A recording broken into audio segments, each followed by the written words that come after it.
मंत्री शांतना चकमा की उपस्थिति में कैलाशहर के श्रीरामपुर क्षेत्र के स्वामी विवेकानंद हॉल में भारतीय जनता चंडीपुर महिला मोर्चा की एक दिवसीय कार्यकारिणी बैठक का आयोजन किया गया।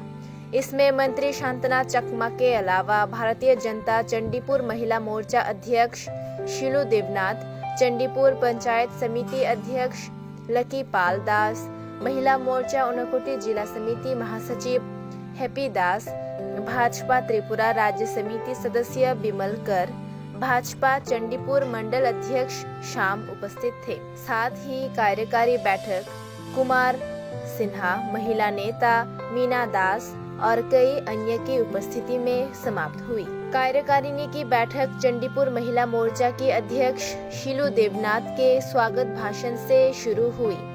कार्यकारिणी की बैठक में चंडीपुर विधानसभा क्षेत्र के विभिन्न क्षेत्रों से रिकॉर्ड संख्या में महिला नेता मौजूद रही। बैठक में मंत्री शांतना चकमा ने कहा, ऐसा कोई काम नहीं है जो महिलाएं नहीं कर सकती हैं। महिलाएं सभी काम कर सकती हैं। पूरे राज्य के साथ चंडीपुर विधानसभा क्षेत्र के हर बूथ पर महिलाओं के लिए मजबूत बूथ समितियों के आयोजन के साथ ही हर क्षेत्र में महिलाओं के साथ सांगठनिक कार्य करने के साथ साथ हमें साल भर सबके साथ खड़े रहना है, तभी सफलता मिलेगी।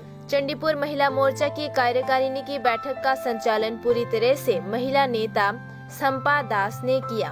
कार्यकारिणी बैठक के दौरान चंडीपुर महिला मोर्चा की अध्यक्ष शीलू देवनाथ ने कहा कि विभिन्न संगठनात्मक निर्णय लेने के अलावा आने वाले 2023 विधानसभा चुनाव में चंडीपुर विधानसभा क्षेत्र में भाजपा उम्मीदवार को जिताने के लिए क्या रणनीति बनाई जाए, ये इस कार्यकारिणी की बैठक में तय किया जाएगा।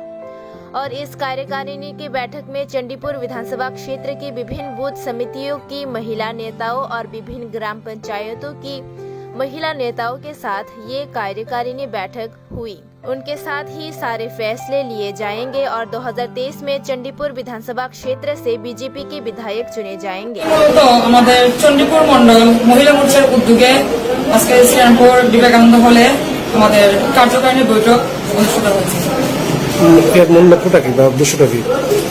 আজকের বৈঠকের মূল লক্ষ্য হলো এখানে বিভিন্ন সাংগঠনিক বিষয় নিয়ে আলোচনা হবে এবং আগামী 23 নির্বাচনে আমরা কিভাবে আমাদের প্রতিটি বুথকে শক্তিশালী করব। 23 নির্বাচনে আমরা এখানে একজন এমএলএ আমরা জিতিয়ে দিব, সেই বিষয় নিয়ে আজকে আমাদের আলোচনা এবং আমাদের উদ্দেশ্য আমরা সফল করব, এটাই আমাদের লক্ষ্য। বিভিন্ন বুথ থেকে বুথ প্রেসিডেন্টগণ, বিভিন্ন পঞ্চায়েত থেকে পঞ্চায়েত প্রতিনিধিগণ এসেছেন, ওনাদের সহযোগিতায় আজকে আমাদের এই কার্যকারিণী বৈঠক।